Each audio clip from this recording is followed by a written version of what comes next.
Okay, section 3.8 is our next section, and you learned how to do derivatives of polynomials, derivatives of trig expressions. Now you've got to learn derivatives of exponential and logarithmic expressions. All right, so in calculus at some point, you worked with some little fella named e to the x. If you didn't take pre-calculus, or it's been forever, it's kind of like pi. It's its own little number. Actually, on page 184 in your book, they give a bunch of decimal places, but e is approximately, it starts off 2.7, and then it goes on and on from there. But it's what you get if you take x, so it's a limit, basically, as x approaches infinity. So the bigger and bigger x gets. Who's calling me? Sorry, I had to pause it for the phone call. Okay, so e again, what is e? E is if you took 1 plus 1 over x, that is ugly. If you took 1 plus 1 over x to the x power, and you did that as x approached infinity, that would give you this little e quantity. And it has to do with compounding interest, things like that with money. But that's what e stands for. So as x gets larger and larger and larger, this whole expression here converges to this number 2.7 blah blah blah blah blah. All right, so that's what e is, and so you have to learn how to work with it and what the derivative of is. The derivative of e is just funky. I mean, it's all kinds of funky because I always call it a hermaphrodite, but that's the wrong biological term. But basically, e is its own derivative. E is its own derivative. So look how weird that is. The function e to the x, the derivative is itself. E is its own derivative. I'm just telling you, that's what you need to know about e. The difference is, though, what you always have to remember is after you've done the derivative, you need to put this little dx to say, I also did this to the derivative of x. So that helps you decide that you've actually done the derivative since they're the same.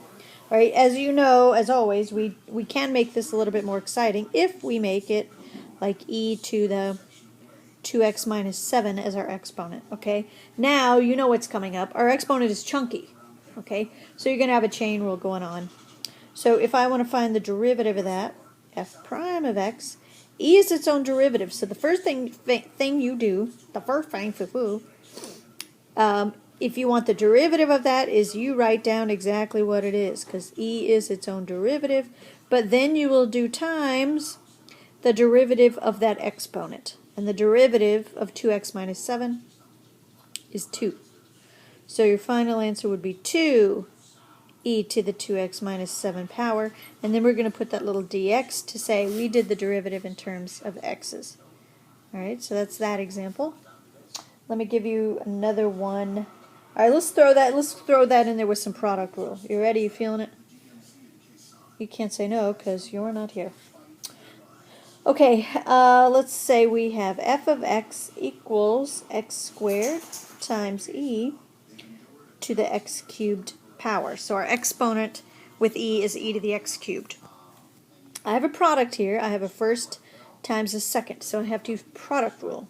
So here we go. Derivative of x squared is 2x. So that's the derivative of the first times the second, plus derivative of the second. The derivative of e is itself. Whatever you started with, that's what you get when you take the derivative. But remember, you have to multiply that times the derivative of the exponent. The derivative of x cubed is 3x squared.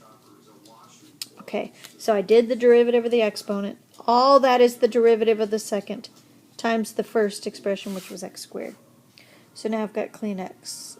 Clean x! I don't have clean x. Clean up. 2x e to the x cubed power plus, looks like I get 3x to the fourth when I multiply those two, e to the x cubed power. I don't think factoring is going to help you here, so I'm just going to leave it like that. That's my derivative in terms of x, so I'm going to put a little dx to show that I took the derivative. All right. What's that you say? You want more?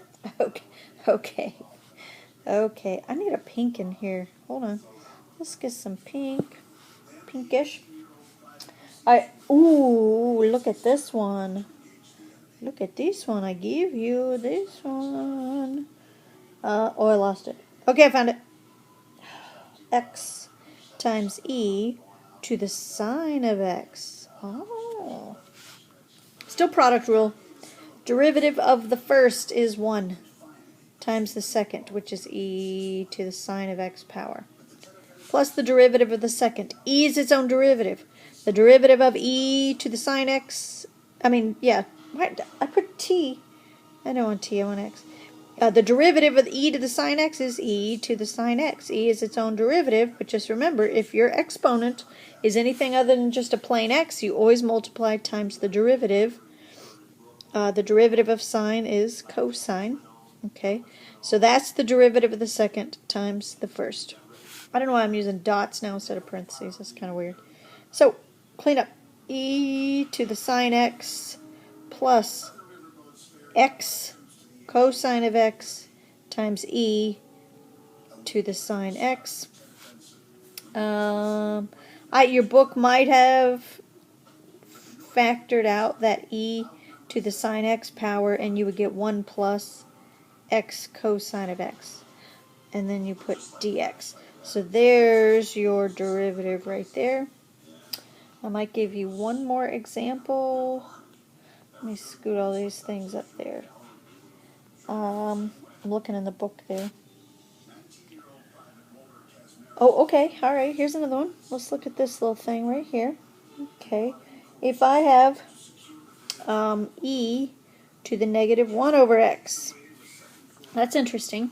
Okay, first things first. Whenever we have expressions like that, we want to rewrite them. Okay, I have x in the denominator. And so the fraction is negative. You can't change that. But the x in the denominator, I'm going to rewrite that using negative exponents. That's x to the negative 1 power. Okay, all of that right there is just a rewrite. That's just an Algebra 1 rewrite. Now I'm going to do my derivative. E is its own derivative. So when I take the derivative, you just copy down exactly everything you just had, but then times the derivative of that exponent. Okay, so the derivative of that exponent, I'm using my derivative rules. Bring my exponent forward. Negative 1 times that negative is positive 1. And then I subtract 1 from my exponent, and I get x to the negative 2. Okay, so putting this together, let's see. It looks like I have these two x's that are going to go in a denominator. Oh, this is interesting. Okay, technically that should too, but they gave it to us as a negative exponent, so we're going to leave it that way. So we have e to the negative x.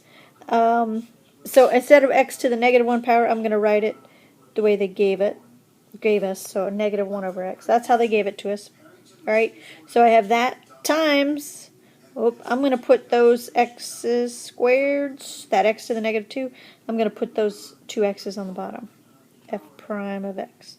And we're going to put your dx to show that that's your derivative in terms of x. That's kind of funky. Okay, that's E. I'm going to close this video up and make another video because that's your exponential derivative. Now we're going to do logarithm derivatives. So that's it for this one. There'll be another one.